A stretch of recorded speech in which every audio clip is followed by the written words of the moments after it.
Give some folks some time to get in here.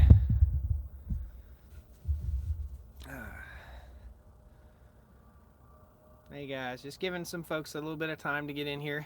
Overnight last night, Little Frankie the goat.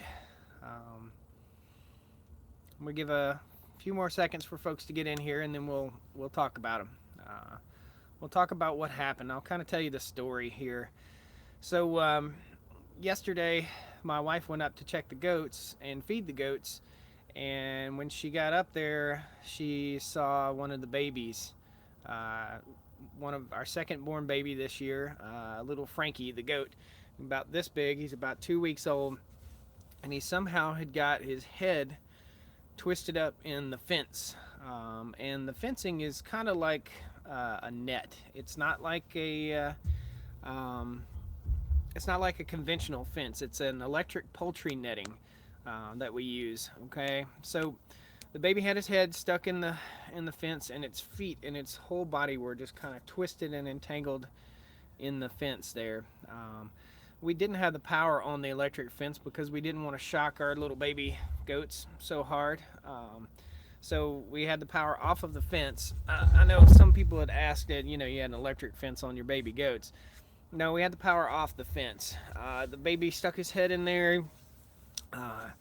Kind of rolled around, got twisted up in the fence, and my wife found him yesterday morning. So we brought him back to the house and we cleaned him up real good. He was covered in mud. His face had been down in the mud, and he was in shock. His eyes were kind of swirling around. He was kind of convulsing a little bit, and I don't know that he wasn't. He was on the way out. He was dying, and we tried to do our best. Um, can everybody hear me okay? Just say, yes, I can hear you, if you're not having any trouble there. Yes, okay. Thank you, Mr. Hughes. Um, so, anyhow, the story goes on with the goat. We got him home. We cleaned him up really good. And uh, we started hitting him with warm blankets and a little bit of sugar water.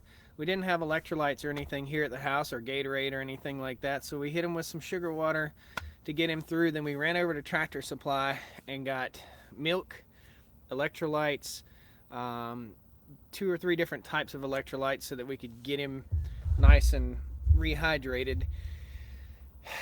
And about 3 hours later, he started to respond a little bit more. And as the night went on last night, he responded a little bit more, and he started going bah, bah, which is good. Um, we're buffering and froze up. That's not good.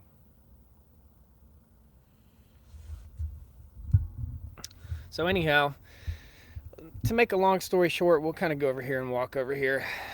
Um, make a long story short here, we tried everything we possibly could last night working on the baby goat, and probably passed away sometime between 1 and 2 in the morning. We got up all night long, giving him a few drops every hour of fluid and milk, and he was taking it. He was waking up and taking it, but he just didn't make it through the night. So just wanted to give you guys an update. I feel like his neck was probably broken getting hung up in the fence like that, and if you've ever owned goats, then you understand that they get caught in the fence sometimes, and you can do everything that you can possibly think of to keep the goats out of the fence, but they're going to get into the fence. They're just natural wanderers. So he tried to wander out and got his head caught in the fence. We also had another goat get hung up in some baling string, and that was probably a couple weeks ago. So we keep a close eye on the goats every day, twice a day, try to go up and check them and make sure everything's okay.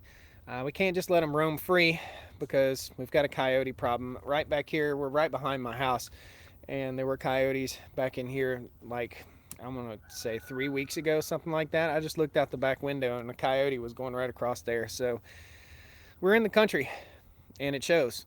So it's just part of it. Sometimes life and death is just part of farming, guys, and I just wanted to let you know, give you a little update on the baby goat. He did not make it through the night, despite all our efforts. A lot of folks asked about taking him to the vet. I could take him to a large animal vet um, as an emergency type situation, but it was pretty evident that either he was going to make it with hydration or he wasn't going to make it. So we worked with him. He started drinking milk.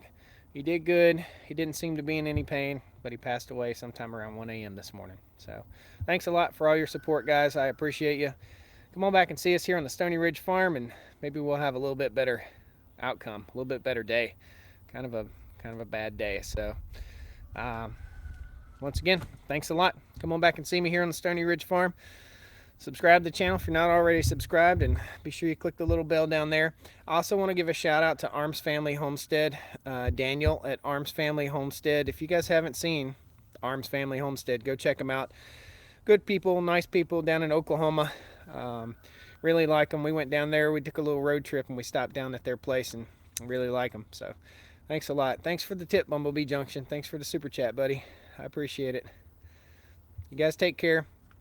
I appreciate you. Come on back and see me next time. We'll have some better news, okay? Frankie the Goats passed away.